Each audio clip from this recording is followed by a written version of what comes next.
Guys, ഇന്ന് അടിപൊളി ഒരു ബീഫ് വരട്ടിൻ്റെ റെസിപ്പി ആയിട്ടാണ് വന്നിരിക്കുന്നത്. കുക്കറിലേക്ക് കഴുകി വൃത്തിയാക്കി വെച്ചിരിക്കുന്ന ബീഫ് എടുത്തിട്ടുണ്ട്. ചെറിയ കഷ്ണങ്ങളായിട്ട് മുറിച്ചാണ് വെച്ചേക്കുന്നത്. അതിലേക്ക് ഉപ്പ്, മഞ്ഞപ്പൊടി, ഇഞ്ചി, വെളുത്തുള്ളി ഉടച്ചത്, കുറച്ച് വെള്ളവും കൂടി ഒഴിച്ചിട്ട് ഒരു 6 വിസിൽ കേൾക്കുന്നവർ നന്നായിട്ട് വേവിക്കുന്നുണ്ട്.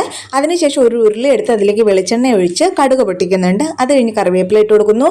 അടുത്ത് തേങ്ങാക്കൊത്താണ് കേട്ടോ. നന്നായിട്ട് ചെറുതായിട്ട് അരിഞ്ഞ തേങ്ങാക്കൊട്ട് നന്നായിട്ട് മൂപ്പിച്ച് വരുമ്പോഴത്തേനും അതിലേക്ക് ചെറിയ ഉള്ളി അരിഞ്ഞതും കൂടി ഇട്ട് കൊടുക്കുകയാണ്. സവാള ഉപയോഗിക്കാറില്ല.